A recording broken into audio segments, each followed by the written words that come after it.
Daouda Diop man la ñu dénk ci forum civil ma jiite projet bi ñuy wax TRACE muy transparence ak redevabilité ci secteur extractif maanaam lépp luy wàllu leeral ak lépp lu nga xamante ni day indi wàllu jokkalante ci wàllu secteur boobu noonu ak askan wi ci biir forum civil. Aujourd'hui nous sommes dans la commune pour travailler sur une activité qui s'appelle Forum communautaire sur les engagements sociaux et environnementaux des entreprises dans le cadre de la RSE.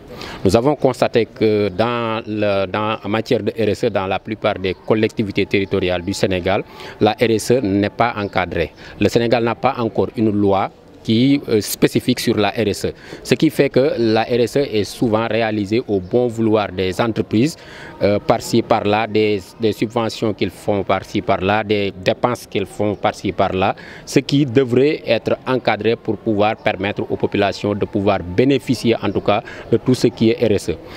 Aujourd'hui, le travail consiste à mettre en place ou bien à élaborer un document en partenariat entre les collectivités territoriales mais également les populations qui sont en train de travailler pour mettre en place un document à travers lequel ils vont exprimer tout ce qu'ils ont comme besoin en matière de RSE sur les différentes thématiques que sont le cadre de vie, environnement et cadre de vie, santé, éducation, formation, mais également infrastructure, mais également emploi, peut-être même et jeunesse.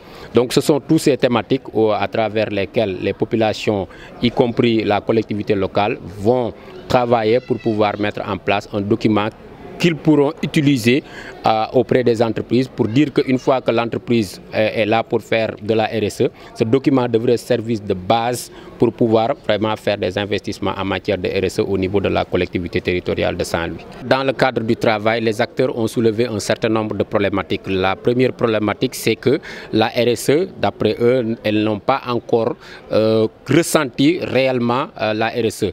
Tout de même, dans le cadre du travail, les acteurs ont soulevé un certain nombre de problématiques. La première problématique, c'est que la RSE, d'après eux, elles n'ont pas encore ressenti réellement la RSE.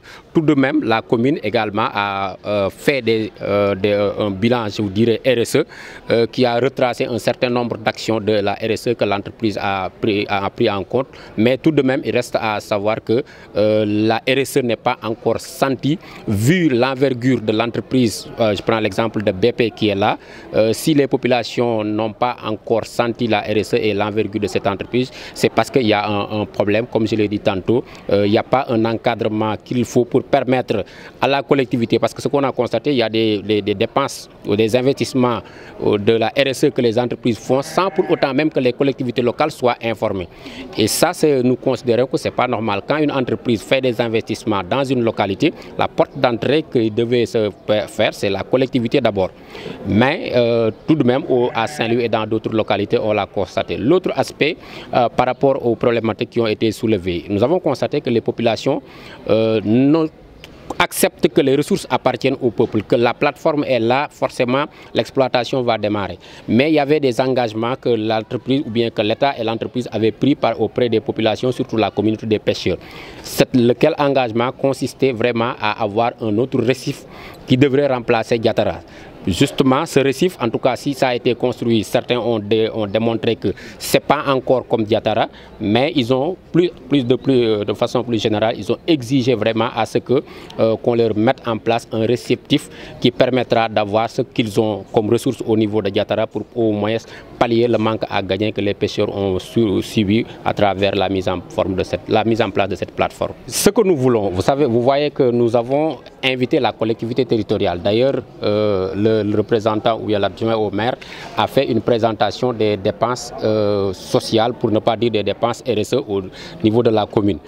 Ils sont là, ils sont en train de voir ce que les communautés, parce que ceux qui sont en train d'élaborer ce texte-là ou bien ce document de recommandation, ce sont des collectivités, ce sont des membres de la collectivité territoriale issus d'associations communautaires de base.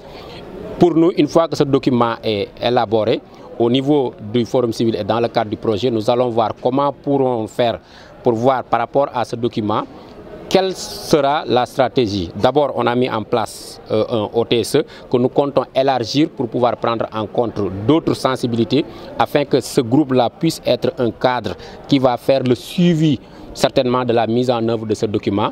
Et dans les prochaines étapes, nous comptons également inviter les entreprises qui feront face aux populations, certainement pour leur dire en matière de dépenses sociales, voici ce que nous avons fait. Et ce document-là sera une base qui permettra aux populations, à la collectivité, de pouvoir dire aux entreprises, si demain vous voulez nous faire des dépenses RSE, vous voulez nous faire des réalisations en matière de RSE, voici un document que nous avons en place qui vous permettra vraiment de vous inspirer, ou bien vous avec nous dans un cadre collaboratif avec un comité de suivi, nous pourrons poursuivre tout ce qui est recommandation ou bien tout ce qui est investissement dans ce document pour avoir un RSE qui est encadré.